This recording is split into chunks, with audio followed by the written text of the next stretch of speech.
চলো আজকে তোমাদের সাথে এই শ্যুটের ডিটেইলসটা শেয়ার করি। আগেই বলি থ্যাংক ইউ সো মাচ এই ভিডিওটাতে এত পরিমাণে ভালোবাসা দেওয়ার জন্য। যারা যাদের আমাদের ভিডিও ভালো লেগে শ্যুট করছে তাদেরকে বলবো তোমাদের ভিডিও অনেক ভালো হচ্ছে। প্রায় 4 লাখ আমাদের ক্রস করে গেছে এই ভিডিও।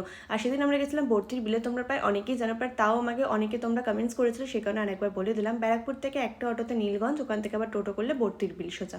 সেদিন আমরা গেছিলাম, আমি, সাগরদা, সঞ্জয় দা। এই কথা ভাবতেই সারাদিন ফোনে ব্যস্তই থাকে। আকাশটা থেকে মনে হচ্ছে না পুরো পুজোটা সামনে চলে এসেছে।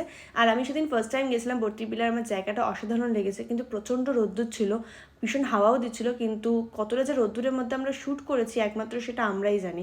তো প্রায় আমাদের শ্যুট মিডিলে ছিল, তো সেই কারণে বাট আমি ভুলে গেছিলাম যে আরে আমি তো ব্লগ করেছিলাম, শটই নেওয়া হয়নি কোনো রকম কিছু। আমাকে আবার পাঠিয়ে দেওয়া হয়েছিল আমি নৌকা দাদার সাথে, যে মিডিলেতে পুকুরেতে, মানে পড়লে তুই পড় একা। তো ড্রোনেতে এখানে শট নেওয়া হচ্ছিল, সেই কারণে এখানে একাই আমাকে দেখা যাচ্ছে, এর জন্য ওরা পাড়েতে ছিল।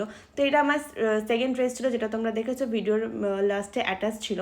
আমার ফেসটা দেখলে বুঝতে পারবে যে কতটা রোদ্দুর ছিল, পুরো কালুয়া লাগছিলো দেখতে। আমরা বিকেল 5টার সময় আমরা খাচ্ছিলাম হচ্ছে চাউমিন, তার আগে কিচ্ছু খাইনি আমরা কেউ।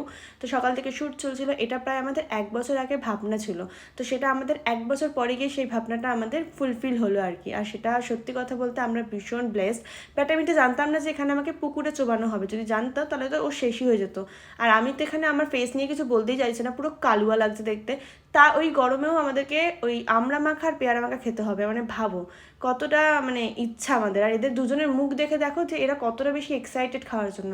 আর তার মধ্যে ওই কাকু প্রচণ্ড ঝাল দিয়েছিল, সেটা পরের দিন সকাল না হলে কেউ বুঝতেই পারবে না যে কতটা ঝাল দিয়েছিল ওই আমড়া মাখাতে।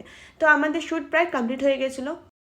আমার আর সঞ্জয়দার পায়ের অবস্থা এতটা খারাপ ছিল, সাগরের পায়ের অবস্থা ভালো ছিল বিকজ তো জুতো খুলিনি। আর আমরা প্রায় বাড়ির দিকে যাচ্ছিলাম। আর এই ব্লগে তো খালি হাগা ছাড়া কিছু ছিল না। তোমরাই বলো আমার বিটিএসটা কেমন লাগলো।